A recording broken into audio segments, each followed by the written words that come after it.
Okay, so I hit the record button because Jack and I are, actually, Jack wants to try posting this link meeting up online for the EPD option. And I got a little message that said to avoid legal issues, tell everyone you're being recorded. Um, I'm not recording to get anybody, but just keep that in mind. So, we'll go ahead and start our presentation. So, to provide, let me go back here, a comprehensive update on transition centers and make sure the project is developing as intended, we are going to look at the transition centers in JCPS through the lens of Six Sigma. Six Sigma provides a set of techniques and tools for process improvement.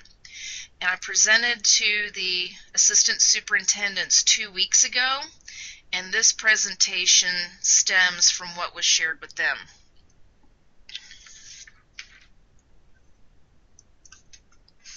So the first of those techniques is to define the process being implemented.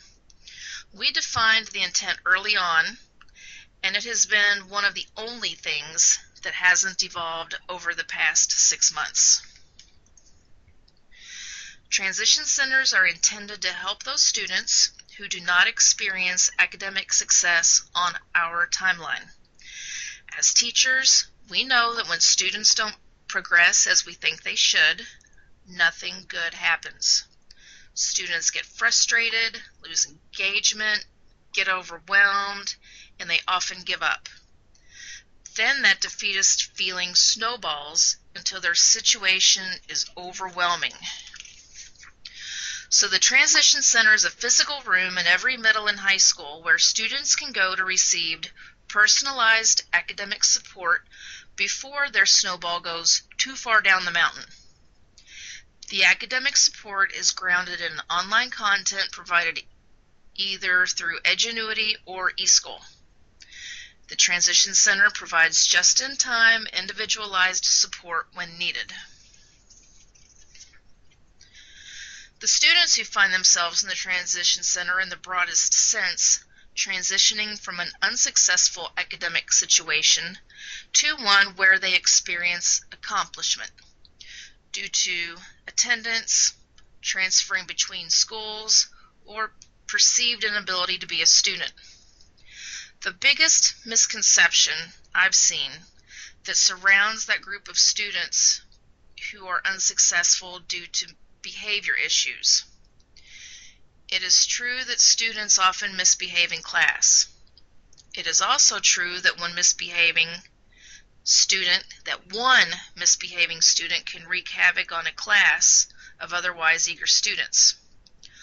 One likely reason for student misbehavior in class is a lack of understanding of the content being taught.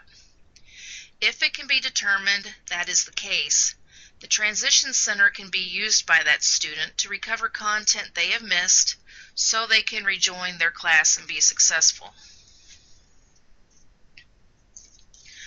Since all schools have access to the same online content, every student in grades 6 through 12 can benefit and not lose access to their progress when moving from school to school within JCPS. When needed, student transfers happen nightly based on Infinite Campus enrollment. Not only can students access the online content from school, but from any internet-connected device, 24 hours a day, 7 days a week. So if a student who has made mistakes is super motivated to get on track for academic success, there is literally no reason they cannot do so.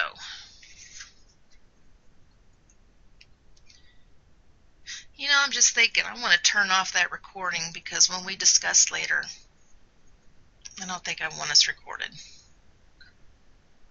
We'll get to that.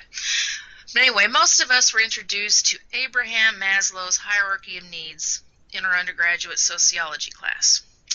Today we will use Maslow's framework to frame the challenges facing our students. Even though schools are charged with helping our students reach the top of the pyramid, which, as students, equates to academic success, students have many other needs which must be met before they can reach their full potential academically. The most basic needs are physiological. Those are the physical requirements for human survival. If students don't have food, shelter, and clothing, they cannot function properly at the most basic level and will ultimately fail. Physiological needs are thought to be the most important and should be met first. So any student assigned to the Transition Center that appears to be in need of food, shelter, clothing, or medical assistance, it is the job of the Transition Center teacher to make sure that student gets what he or she needs by working in conjunction with Louisville Linked, Mental Health Services, and the Trauma Support Team. Once physical needs are relatively satisfied, students must feel safe before they can continue to grow as students. If there are other students or situations which prohibit your students from feeling safe, contact the student response team at your school. School-based student response teams are designed to support teachers who have students with extreme atypical behaviors. Misbehaviors must be eliminated as barriers to learning. The Positive Action Center in your school is used to teach replacement behaviors or character education when needed.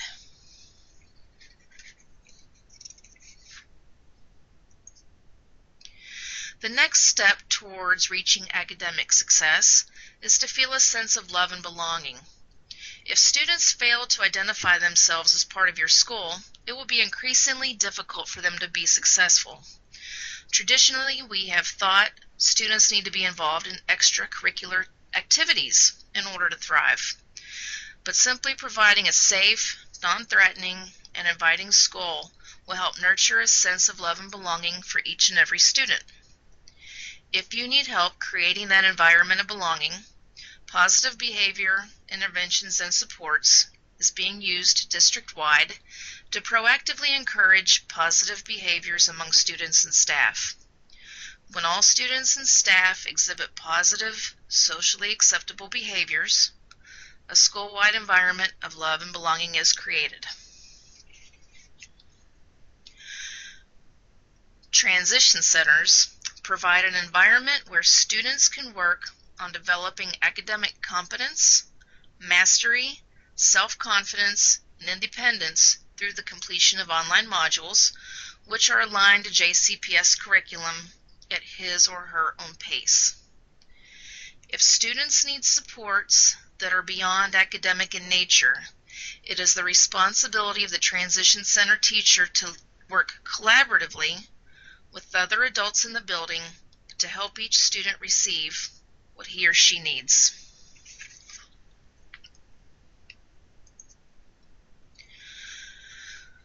So Edgenuity was purchased to provide the online learning modules used in every transition center, specifically for those students in transition, and that implementation has been our main focus. However, it became evident early on that students need not wait until their academic struggles are captured on a progress report to receive help. Edgenuity can be used as a Tier 1 intervention by any middle or high school student to receive content support on the very day they need it. There is no need to be assigned to a transition center to receive academic support using the online tool. In addition, our students needing the most intensive academic supports in our special schools also have access to the same online content. So even if their learning environment is not consistent, the academic support they receive is, and the work and time they invest is not lost along the way.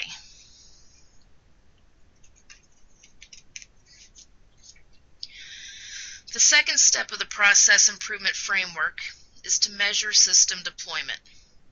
Since the transition centers can support the multiple needs of content support, credit recovery, and initial credit, we have 3 sources of data to measure our progress to this point.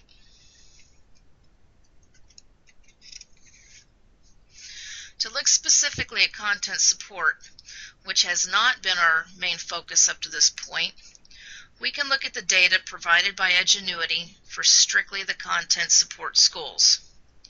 As a reminder, each of your students can log on to your content support school just by using their JCPS network ID and initial password. They can pop into a course and look at all the available content, or look specifically at the content they need help with.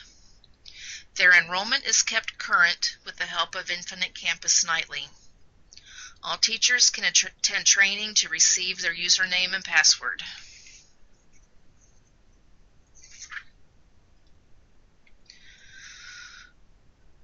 So this Van last showed us this slide last month. Well, this has been updated. So this is as of January 30th. And we can see that approximately 2,000 students have been enrolled in a course for the purpose of recovering content as needed.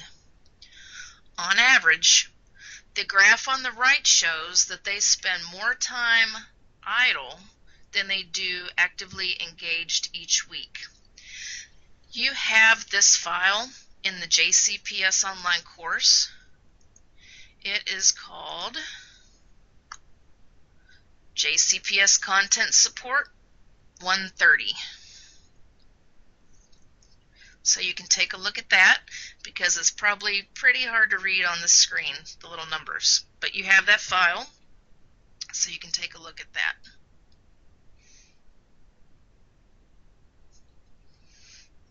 But the idle time is, what's it say? It says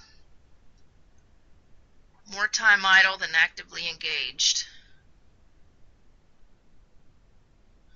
Oh yeah, the active engagement is the red and the idle is the green, so not good. Luckily, that hasn't been our focus.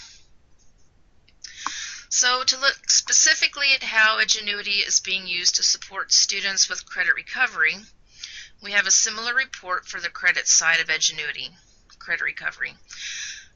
Credit recovery is where students can make up a grade recorded at the middle school for 6 weeks or semester or trimester at the high school level.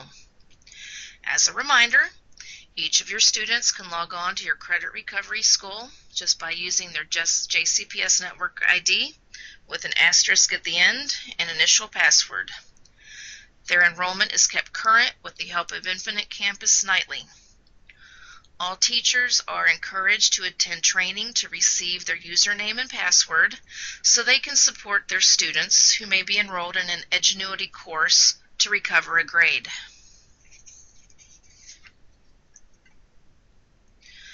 You also have access to this data in the JCPS online group. The file is called JCPS Credit Recovery 130. The pie chart tells me that 1/3 of students who are enrolled are progressing through as they should. So this dark blue, they've been active in the past 3 days, so that's great. If they haven't been active in over 15 days, which is this larger, lighter blue piece, I'm not sure what is going on. And I would suggest that if you have any of those 2,644 students in your school, you can answer the question, what is going on for each of them? Looking at the bar chart, they aren't even completing one activity on average per hour, and that is shown here in the orange. So the orange doesn't even go up to 1, so less than 1 activity per hour, and that number should be more like 3.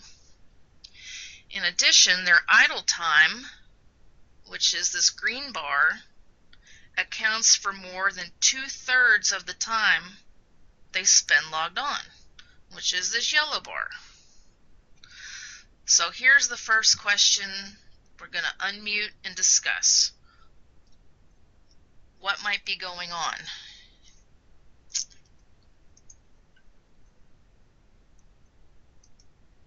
Okay, so everyone's unmuted. So I'd like to hear your thoughts on this.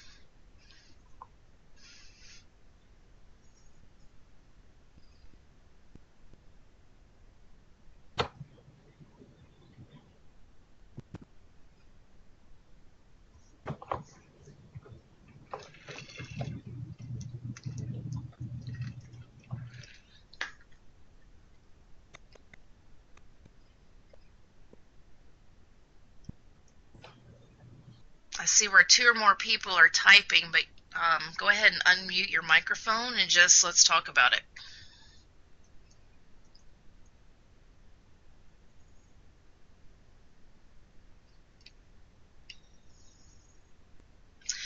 Oh, so Matt brings up a good point that we started in credit recovery. So all of his students, daggone it, we talked about doing that last time and I forgot all about it, that we need to move those students from credit to content. I'm making a note right now, so hopefully that'll happen.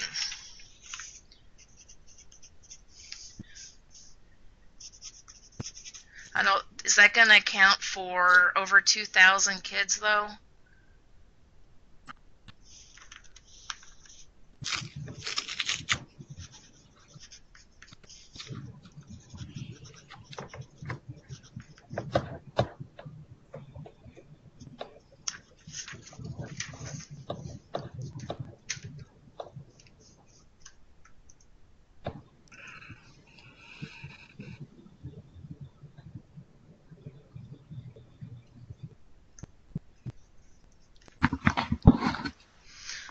So maybe 300. Helps a little, but not enough. So Michelle has students registered for use after school that have not started working on their course.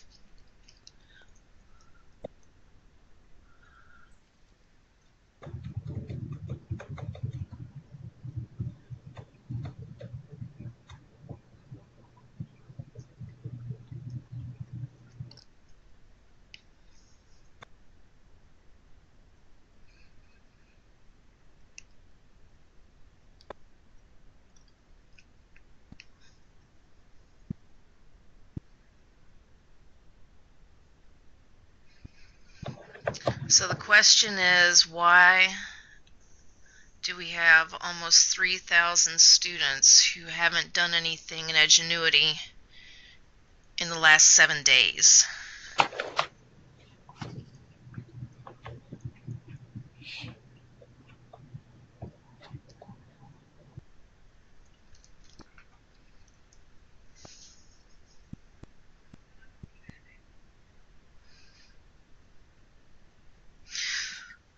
So we're looking at students who are actually receiving credit for the work they are doing. And we definitely need to move those 300 from mail over.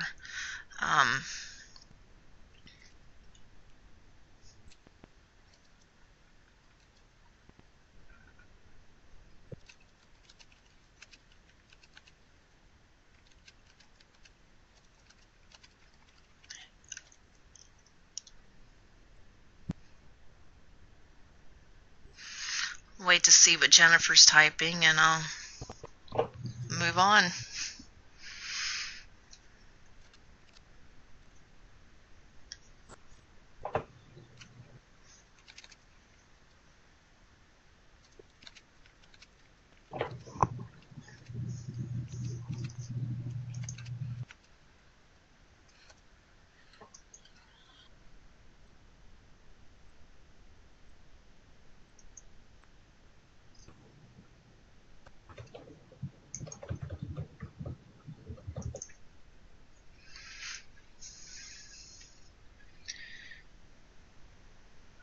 So at TAP, they have an advisory period that we use for recovery, but it's only once a week. If a student is absent, they will miss that one day for the week. Therefore, some students don't log in every 7 days. Gotcha. Okay, so that's a few reasons for that large number. Not that large a number, but that helps.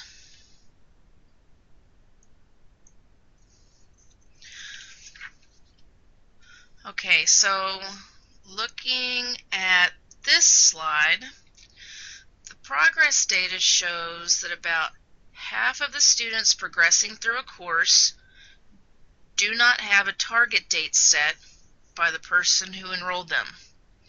So 2,427 students out of the 4,639 active course enrollments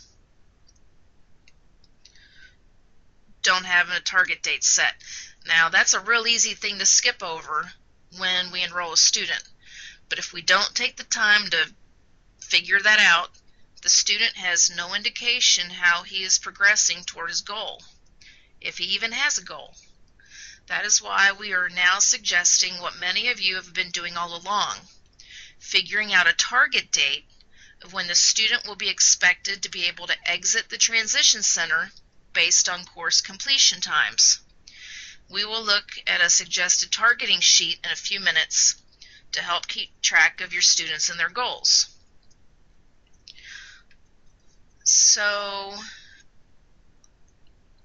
this says 72% of the students are working past their target date.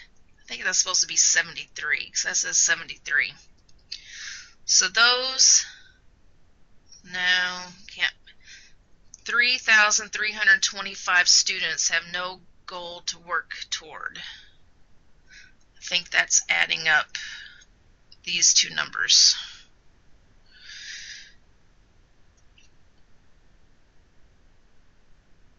So if I'm asked the question, why are 73% of our students 10% behind pace, what is the answer to that? What are you guys seeing? And I'm going to unmute you. So why are kids so far behind?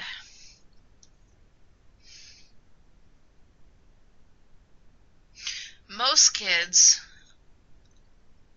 are 40 to 100% behind where they should be, according to those target dates.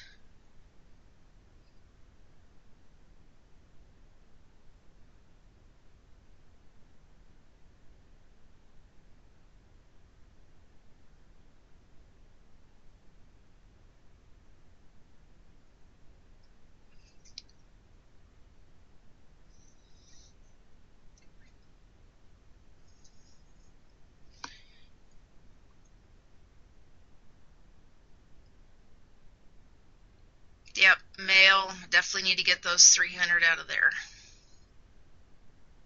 It's not going to skew it that much though. So I wish that were the answer. That's some of it, but that's not all of it.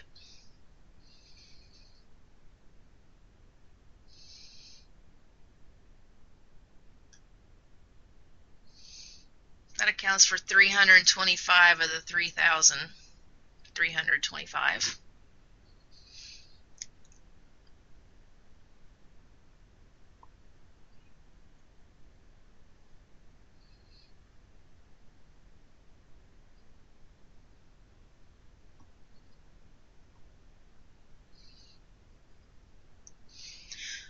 Michelle, can you unmute and talk a little bit about that?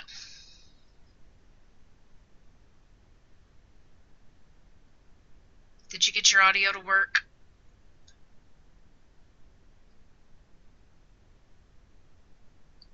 She can't get it to unmute.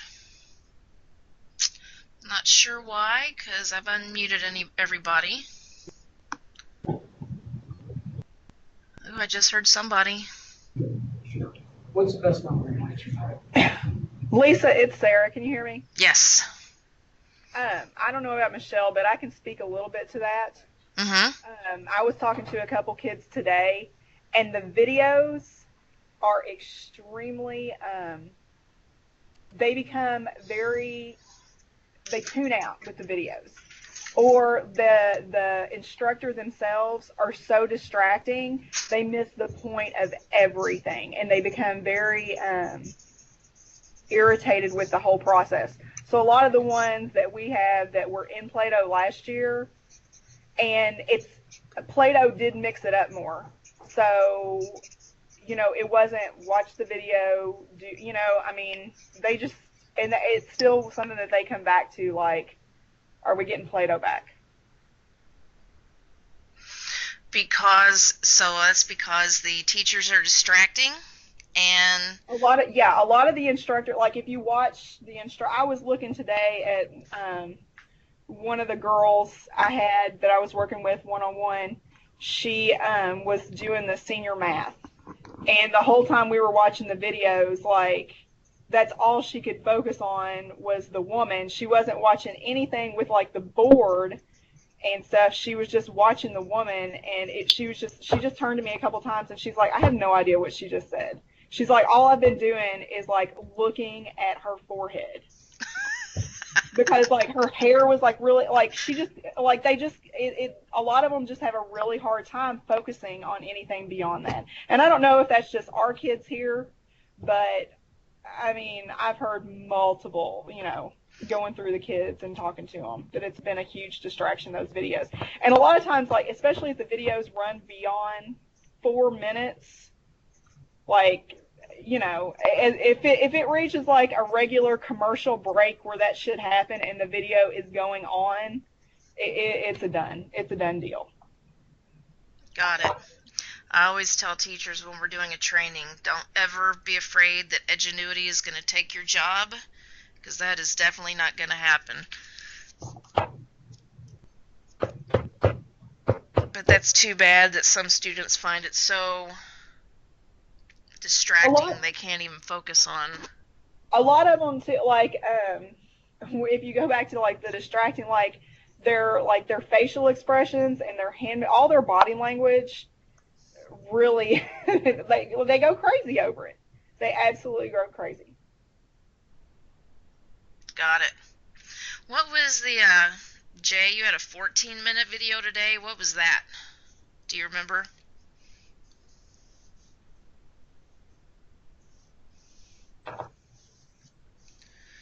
The ones who need help most are the ones who would fall asleep during a documentary, so they get bored.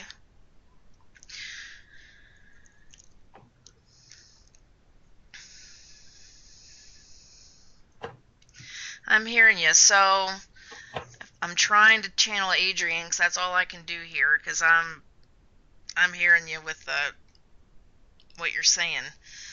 But if I try to channel Adrian who's the Edgenuity trainer, she would say that's where the teacher has to get involved and help motivate the student. But then I also know how reality is. So for now, that is our answer. Teacher motivation. But I do need to hear those issues that you raise, because we need to be aware. I mean, I've seen some videos as long as 30 minutes, Lisa. I can't remember right now off the top of my head, like point to it. 30 minutes? Yeah, some of them have been long. Like, is that total video with no questions in between or anything? Yeah.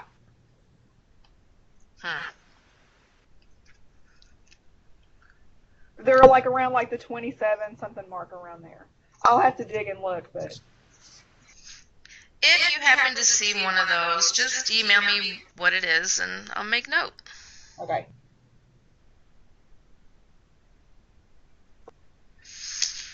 So, question: to account for the 3,325 students past target date, does that count students or courses in which students are enrolled? That's counting students.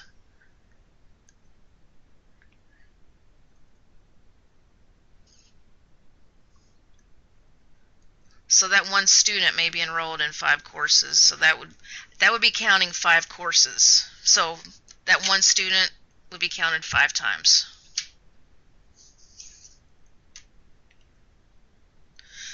Nine students speak with every parent every day, so they can be held accountable at home. That's awesome. Candy and preferred activity time. What other motivations have you found helpful?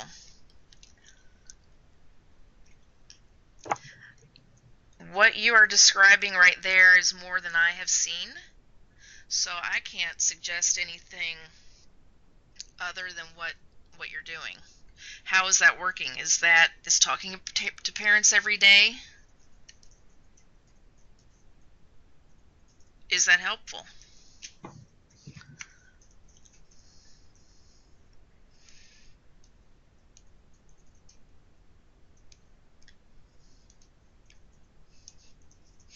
So the question then, if some of the parents are helpful, many are not, I guess the question would be, are there other things going on? You know, if we look down Maslow's hierarchy, are there other issues going on that student needs help with?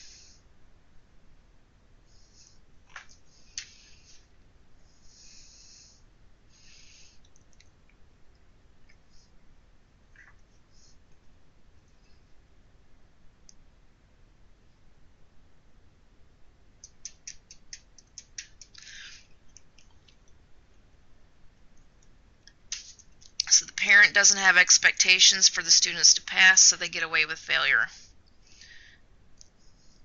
And you've seen that game console in his room. Wow.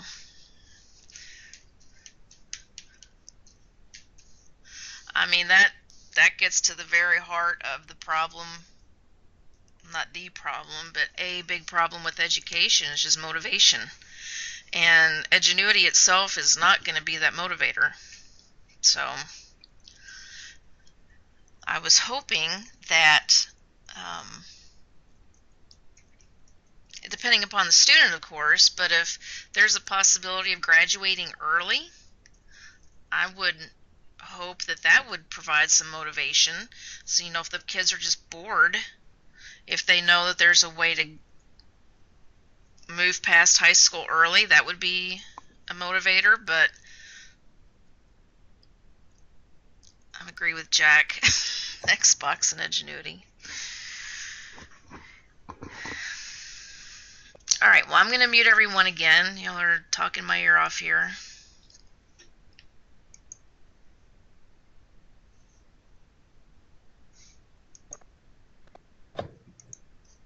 Edgebox, nice.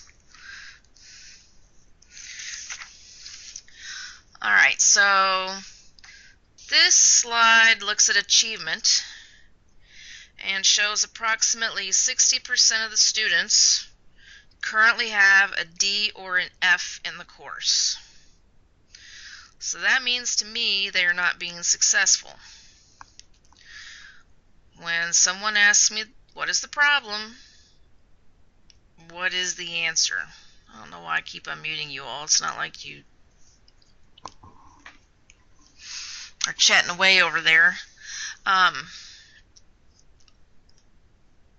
are there so many low grades?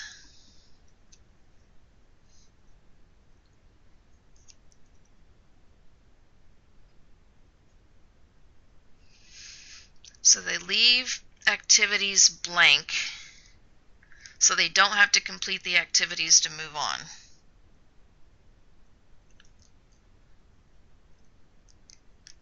Is that due to not being on track with this? I don't think it has to do with being behind. I think it's grading what they've done up to that point. That's my assumption. I don't know that for sure.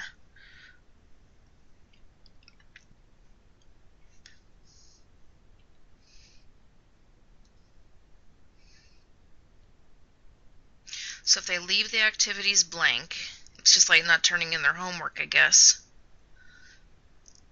So then the quizzes and tests count more. Well, I mean, they don't count more, but that's the only thing that's counted. Activities are 20% of the grade, which really hurts when they consistently get 70% on the quizzes. Yeah, because they're getting a 0 on that 20%.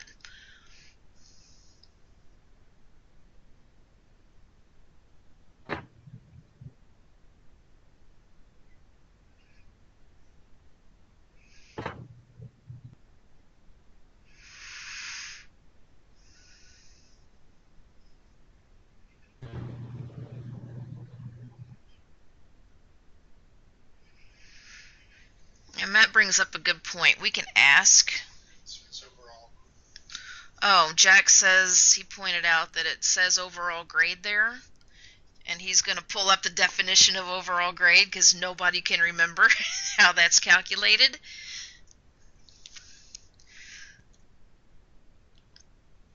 If the grade was only made up of the quizzes, test exams, they couldn't get less than a 70.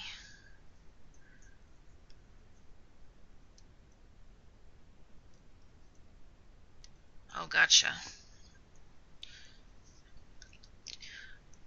So most of my students are in the class because they didn't have the motivation to pass to begin with. Yep.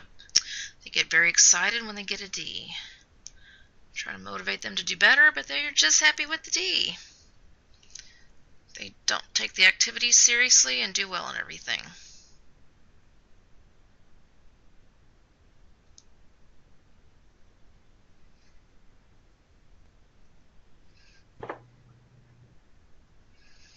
So when a student gets a D, and actually we're only looking at 10% of the students that have a D. If you look at this big blue bar here, it's showing that 40% of the students have between a 0 and 40%. So that's like not even a high U.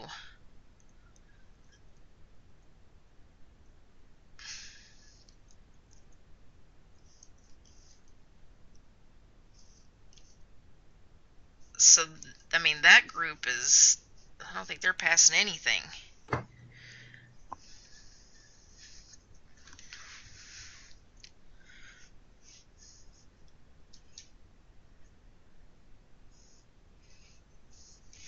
Alright, so Jack just provided some insight on the overall grade.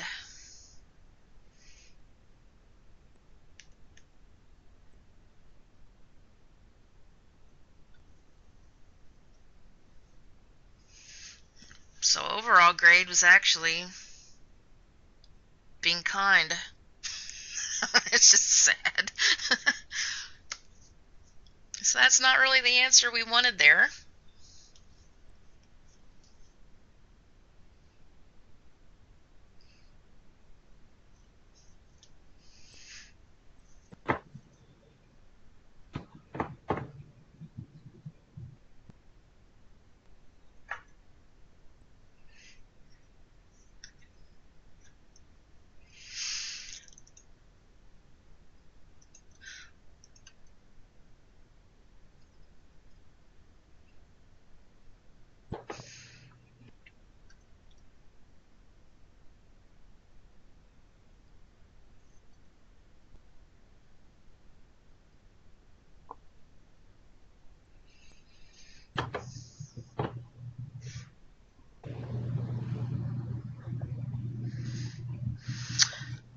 Alright, well, all goes back to motivation. Seems to be a big part of it. And then gaming the system. Because if they know they don't have to do so much, they won't do so much. Make that sum, not most.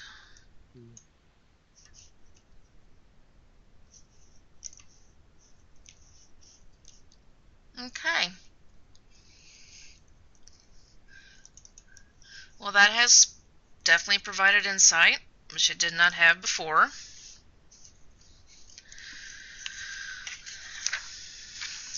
Alright, so I know Jay's still typing, but we're going to go ahead and move on. So we can also see how eSchool is being used in the transition centers because we also have access to that data.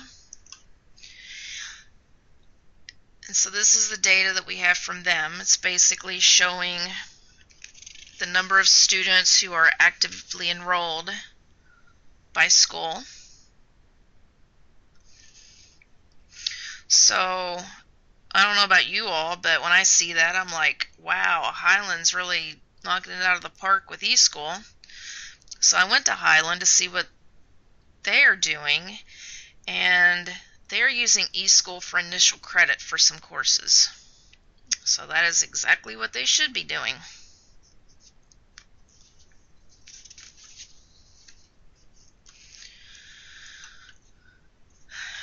So when we look at that data, we see, like from the system implementation rollout point of view, we see that we still have a lot of work to do in order to implement the system with fidelity. Oh, which courses, Highland? I think it was health, if I'm not mistaken.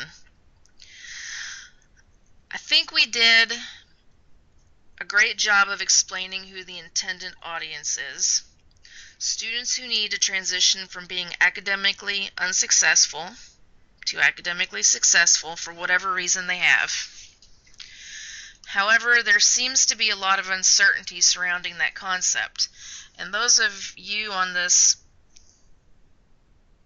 link session right now, I'm not sure that there's as much confusion with you all as there is in the district as a whole. But let's look at some of that uncertainty.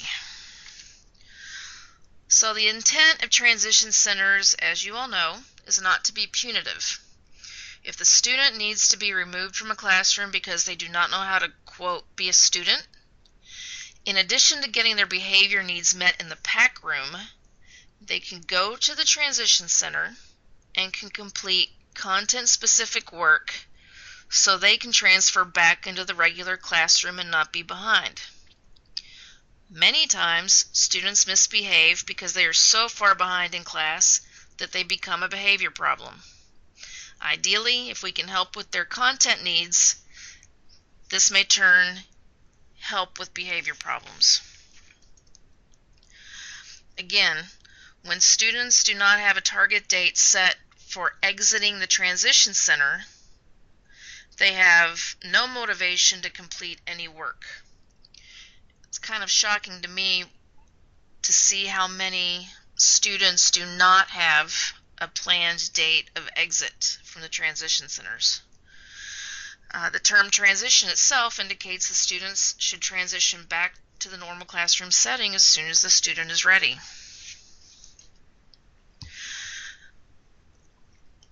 And you all know the difference between content support, credit recovery, and initial credit, but many still do not. Content support's for every student to use right when they need to recover missed content.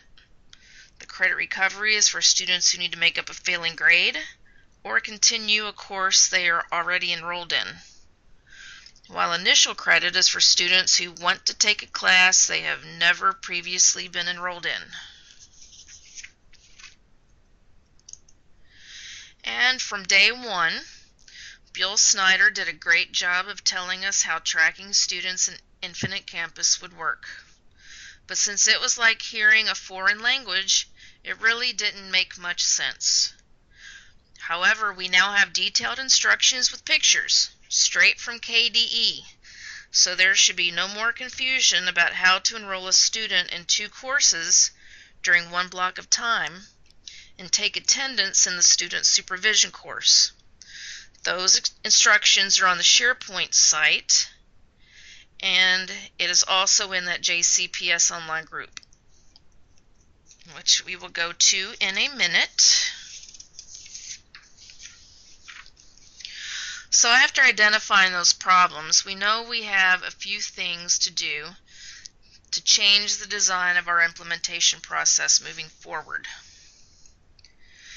The data that was recently shared with the assistant superintendents was intended to start conversations at the school level, and we'll look at that here in a few minutes.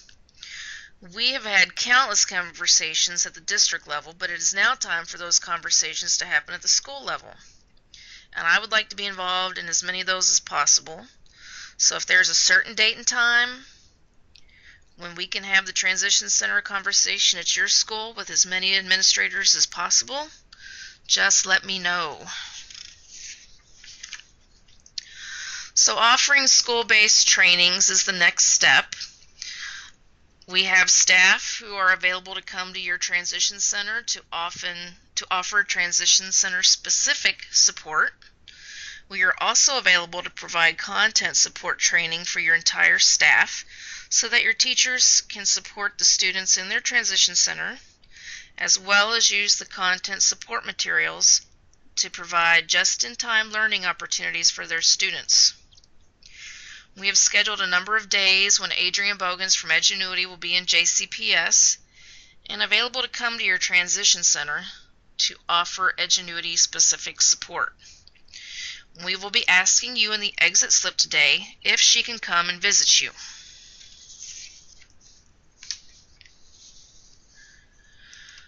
Finally, we have scheduled district level trainings through the beginning of August. We will look at those in a few minutes as well. The final step of this improvement process is to verify we are doing what we say we should be doing. Leslie Taylor from Data Management is working with Dr. Hensley to make sure we are measuring the things important to the cabinet, superintendent, and board.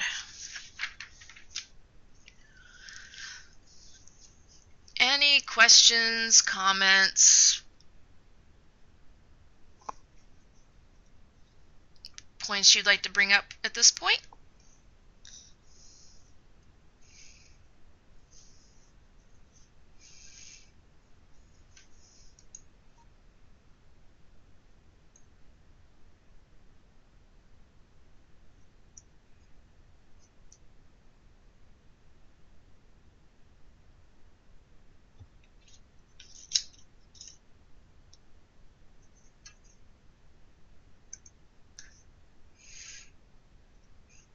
I'll take that as a no.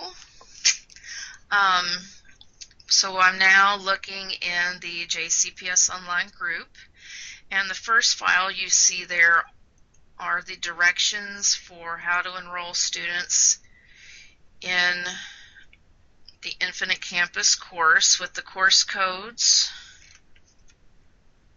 They're on page 2 if I can. There we go. Scroll down.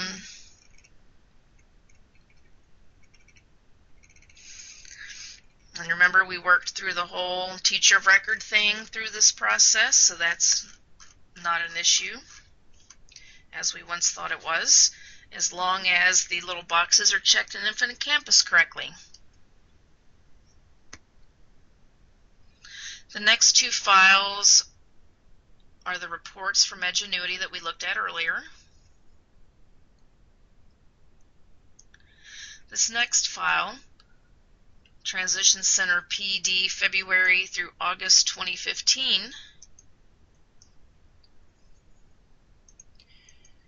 you can take a look at that. And it has all of our upcoming update meetings, as well as the coaching sessions. Like the first one will be this coming Wednesday the 11th, that Adrienne will be in town.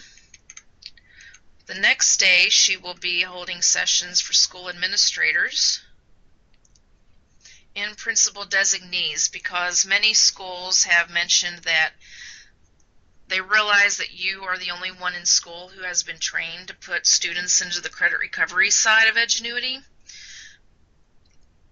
And for whatever reason, they feel like they need more than one person with that training.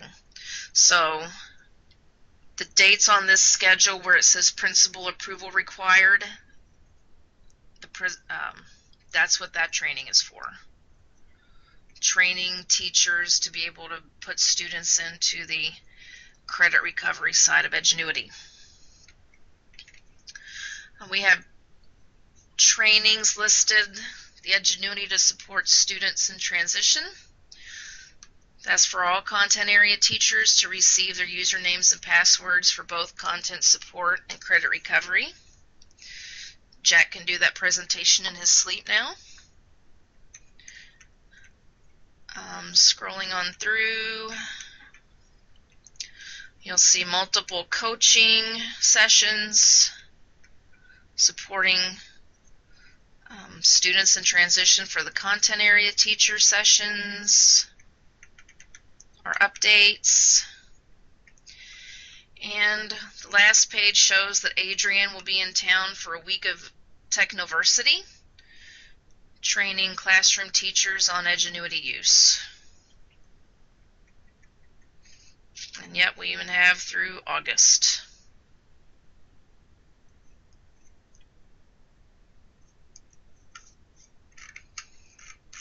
Okay. The next item is the spreadsheet called Targets.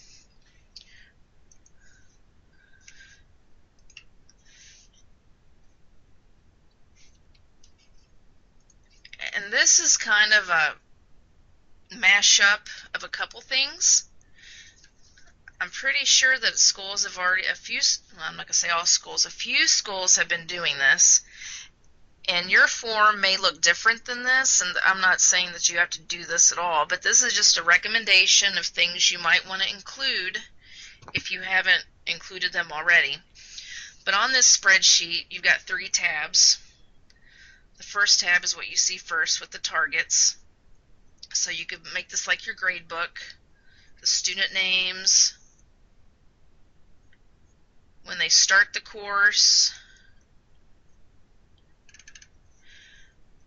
the grade that they want to get in the course. Make them, say up front they want to see or whatever, so that if they have a D, hey, you said you wanted a C, you need to be a little more serious about this. And the target completion date. So if they get done with this course, they should be able to go back and transition into the regular classroom setting. And then have weekly goals. And I know Adrian, when she was here, and none of us were ready to hear from her yet, but she mentioned printing off the dashboard and turning that into your grade book. Well, that dashboard, captures one moment in time. But if we were to use something like this, then you can have weekly goals and then comments, that you can add after each coaching session with the student. And you want to talk with the kid weekly and see how they're doing and keep them updated. At the bottom, the second tab gives the average hours to complete each course at the middle school level, and then the third tab is at the high school level. And Jack compiled this for us because many of you were doing it on your own early on, because you were like, hey, how am I supposed to know when the student's going to be done if we don't even know how long it takes to do the course? So here are those hours attached to that sheet so that it's all in one place. You don't have to look for it in 30 different spots.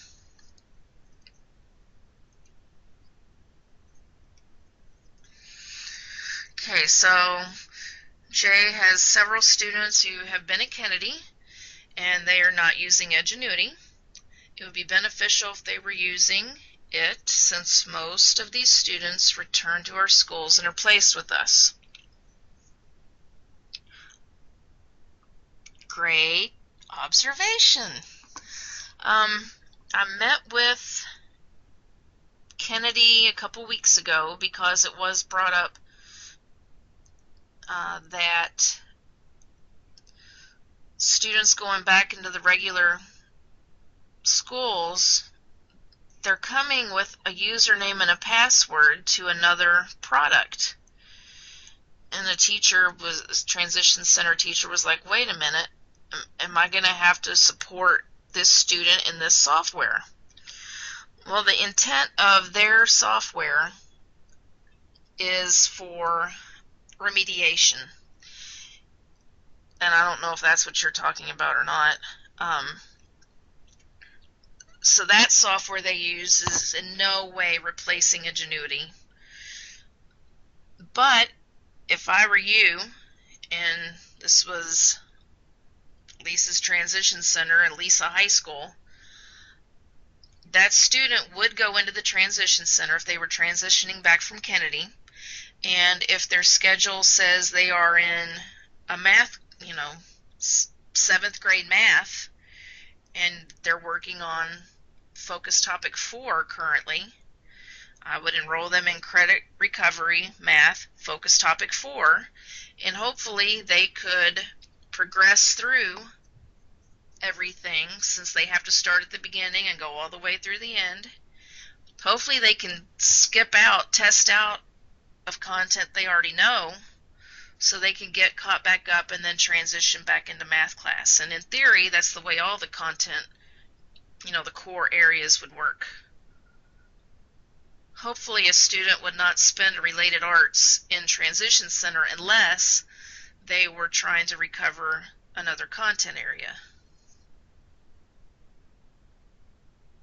Yeah, you give it. And so when I talked with Kennedy, they said that the student's free to go ahead and use that login and password for remediation. They can knock themselves out, but you don't have to support that in any way. I mean, you can use it giving them another option of things to do, but as far as grades, none of that applies.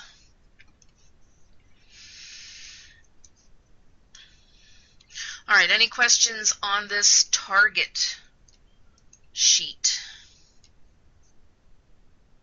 Have you guys been doing this already? Is it kind of, gee, I wish we had that 4 months ago type thing? Or I'm telling you, come August of next year, we're going to hit the ground running. Lisa, can you hear me now? I can hear you now. Who is this? This is Anthony Sig. Hi. It took me this long to get my microphone to work right, so I was actually just checking to see if you can hear me. Oh, If yeah. I don't have any, but I'm good now. Okay, great.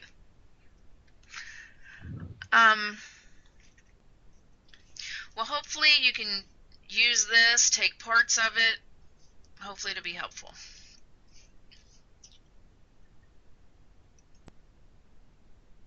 Okay, the next item in the list is the Transition Center January data by academic achievement area. This was shared with the assistant soups, and many of you have probably already seen this because I think many superintendents sent it on to the principals, who sent it on to the staff. So you can take a look at what data was shared about your school.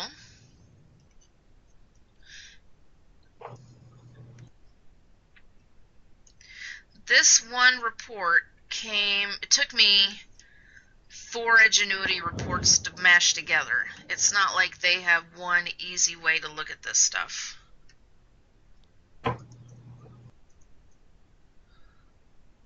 So out of curiosity, I'm just going to look. Okay, here we've got male. Yep, 392 actively enrolled in credit recovery. So we'll need to make sure that changes.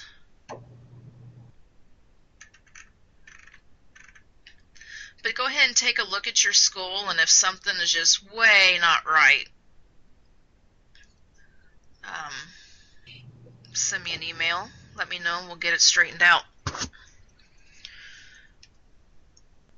Because it's my intent to share similar data regularly, so we are all on the same page.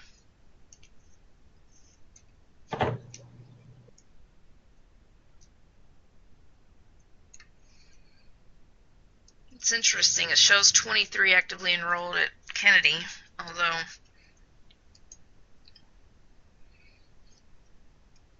well, their enrollment, I'm sure, is, I'm not even sure. Well, there's that data. And one thing that Karen Branham mentioned during that meeting, which I know you all have heard me grumble about it for a while, is that not everyone knows the most up-to-date information about the transition centers because very few people come to the transition center monthly updates. And presented the assistant soups right after our meeting last month. And they said, for example, how many came this month? And I told them that between Link and our face-to-face, we only had 10 people, which they were very not happy about. So they wanted to know, like, an attendance sheet of who has been coming. So I pulled this data from PD Central, and you have that as well. And I didn't pull this without them asking for it, but it doesn't have names, it just, like individuals, it just has schools. And I don't even know if that has started any conversations, but I do know that because that they are looking at this, that's why that Jack suggested we offer that third option,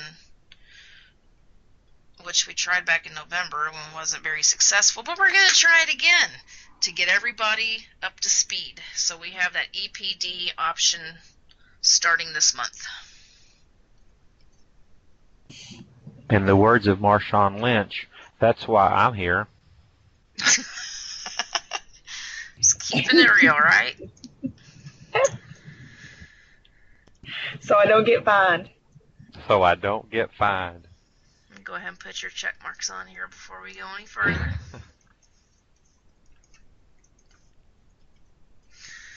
All right.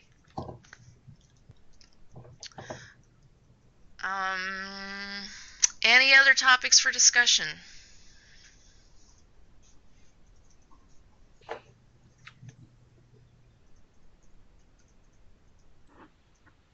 Come on, people. I've been talking for an hour. You did a great job. Something about, if you want to talk about the attendance issue, I mean, I talk to a lot of people as far as like the transition centers go, and I don't think that has ever been, nobody has ever been under the understanding that those things are like, you have to come to those. It wasn't until that last email where it said that, like mandatory, that it even occurred to anybody that was the case. And it was never, and I know a lot of people, like, they just can't come on like one, if you're always going to do it on Thursdays, they just, it's never going to work. Right. Well,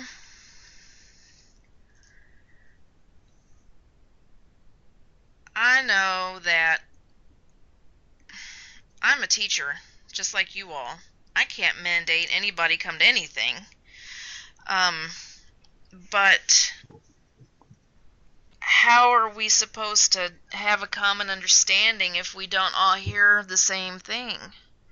So I guess, and I don't have a budget to pay people to come. We can't do it during the school day, so hopefully, I don't know, hopefully we'll make it work. What's Jack say? Lisa says that the search by grade level are not that accurate because the courses, that's exactly correct. Jack is right.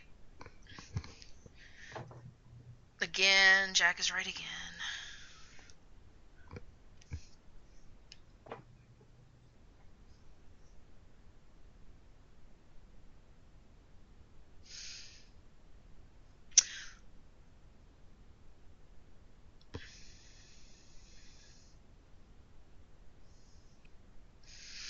Okay, I think Jack has made the exit slip available. For those of you who have stuck it out with us the entire time, I know you've probably got a gazillion hours of credit. But there are some other questions in there, it's not just for credit. About Adrian coming and data cleanup, that sort of thing. So, please fill out that exit slip. Thank you for your time. And if at any point you want Jack or I to come out and provide any type of assistance, please let us know.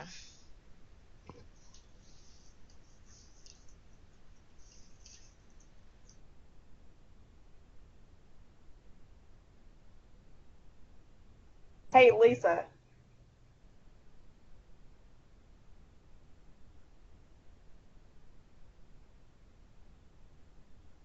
Yeah, I'm back. I'm sorry. Hey, I'm on the exit slip now. Is there any way, like number 3, it's like, is your data up to date, specifically the target completion? Yep. We're guessing, like, all of the kids that are regular, they are. Like, the target dates are right. Mhm. But our ECE, they make the determination in the ARC meetings about whether or not to put that in. Do you know what I'm saying? Yep. So there's more to it. So I don't feel like I can do a yes or a no without a like a disclaimer right there. Gotcha. Many people, Sarah, haven't even touched the target dates. So that's kind of what we were getting at. It's like, do you even know target dates exist? So your answer is yes. You're Okay. on it. All right. Thank you. So Michelle has a comment about disabling the courses because counselors are telling me to leave them open.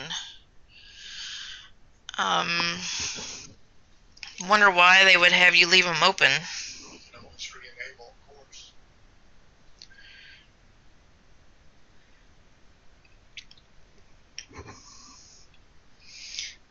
Thank you, Matt. You too.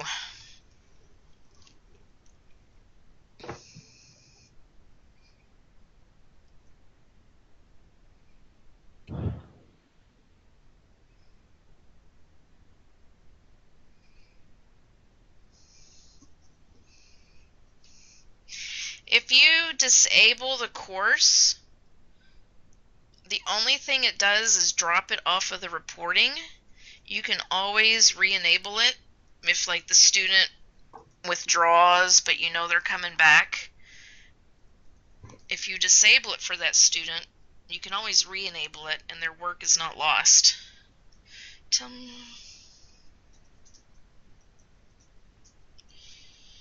Oh.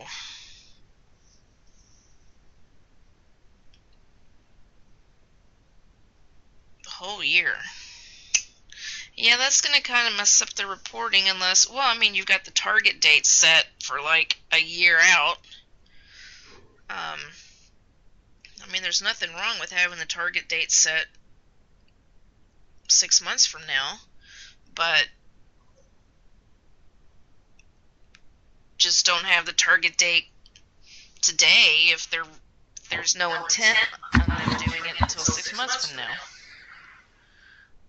Michelle, I would also look at their, it's the progress report. It's under the student tab. Maybe it is a progress report where it shows activity report. It's under the student tab when you're looking at an individual student and kind of look at those courses that have been open a long time and then correlate that to their activity. Have they logged in? For instance, if you've had a student that hasn't logged in 30 days and their course is still open, then they're not really working on that.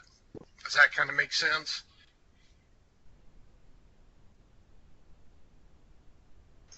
Oh yeah, so that goes to the 60-day thing, the rule we've been following.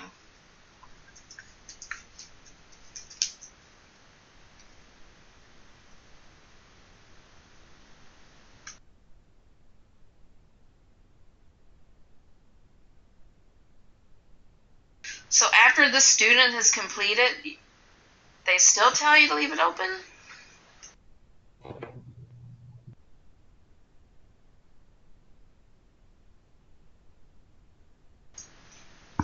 If so, I think maybe they just don't understand how it works.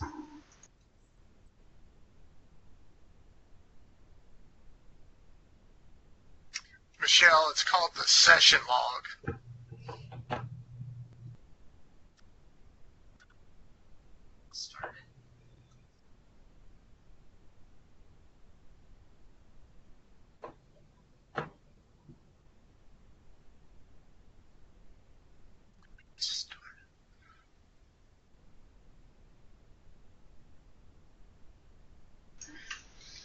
Well, I guess if that's what they're telling telling you to do, then that's what you do. And then when the question is asked, why do you have so many students who are behind target? There's the answer.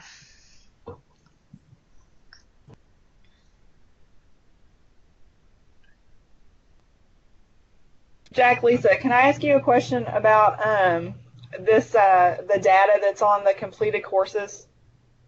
Yes.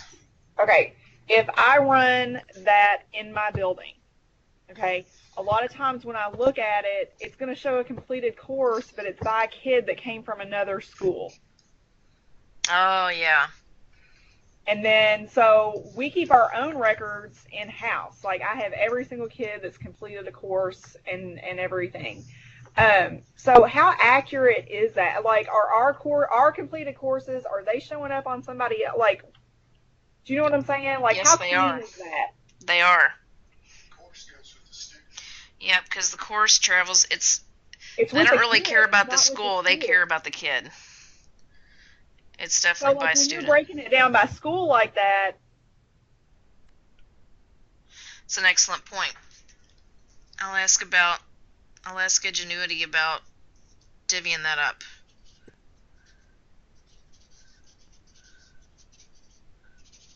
So really by school, not by students enrolled at the school. right.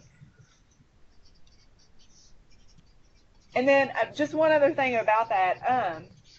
So that number that you all have on there, it's the breakdown really of the completed modules, right? It's not the whole course. No, Correct? it's the the way they're separated now. Yeah, like Right. there's Like 4 6 in a English math. ones.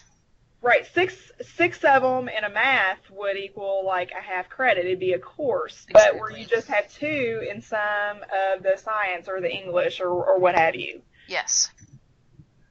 So yeah, it's 6. If the kid does half a semester in math, it's counted as 6. Okay. So see, until the classes get Merge. set up correctly, it really doesn't mean a whole lot. Yeah. Yeah, Jack's over here saying it's actually worse because the courses are shorter. But I don't know if it's worse. Looks like more. When really it's not a lot. I guess that's what you mean by worse. It looks like 400 kids have gotten a credit when really maybe only 100 credits have been issued.